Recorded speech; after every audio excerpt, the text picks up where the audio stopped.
Hello, hello, hello! Tayo ay nasa kabukiran. Hindi po, andito lang po ako sa labas ng aming building. Ako po ay maglilipat ng aking halaman na matagal ko na dapat ginawa po kasi talagang sobra na siyang laki. Nakakatuwa siya. Diyan po nagsimula ang halaman kong yan. Papakita ko sa inyo. Tapos kailangan ko siyang ilipat sa medyo mas malaki. At inilipat ko na rin siya sa sobrang laki. Kasi ito na po siya ngayon.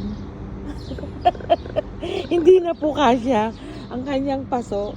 Kaya ililipat na natin siya sa mas malaki pa. Manood kayo. Maganda to. Ang munting kwento ng maliit na halaman na ngayon po ay sobra na talaga niyang laki. Hindi lang isa, dalawa po sila. Nagsimula lang yan sa halamang sa pasong ganyang kaliit. Napakaliit lang po niya, no? Inilipat ko sa mas malaki at sumobrang laki. Wala yan. Dito lang siya nagsimula. Tapos inilipat ko siya dito. Ngayon, ito siya, oh. Ay, ang laki-laki na talaga niya. At kailangan ko siyang ilipat sa mas malaki. Pagsasamahin ko lang po yung mga old na lupa. Meron pong dumating. Patingin-tingin lang. Kailangan natin gawin yan. Ayan, diba? Katuwa. Manood kayo ng aking paglilipat ng aking halaman. Ang laki-laki niya, oh. Uy, sobra na po talaga siyang laki. Hindi ko siya kayang gawin sa loob ng bahay, eh. Kaya kailangan ko lumabas.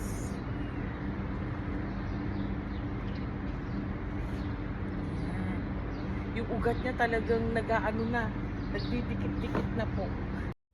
Nakakatanggal kaya ng stress yung nag-gardening ka kahit papano. Nagiging mabilis din ang trabaho. Kaya natapos ko ng isa at nigugasan ko. Para naman yung sumunod na yan, matapos ko na rin. O, diba, ang bilis-bilis ko. Ganun lang talaga ang buhay. Bilisan mo para ikaw ay umasenso. At ang pinagligpitan, kailangan mong gawin kasi sa mo yan tatambak, ikaw din magtatrabaho niyan. Ayan na sila. Napalitan na sila ng kanilang mga paso at naipwesto na rin. Napakalaki na niya talaga. Ang aking stress reliever. So happy. Medyo mabigat lang po kasi talagang mabigat na siya. Ang aking kaganda-ganda niya na po. Hindi na siya talaga kasya doon sa dati niyang lugar. Kailangan ko na siyang ibaba. Naku, ayan na talaga. So po, nag-enjoy kayo. Nag-enjoy ba kayo sa pagpapalit ng ating paso sa aking magandang halaman? Thank you po for watching. Pa-share, likes, and comment. And don't forget to follow me for more. See you on my next video. Don't skip ads. Bye, guys!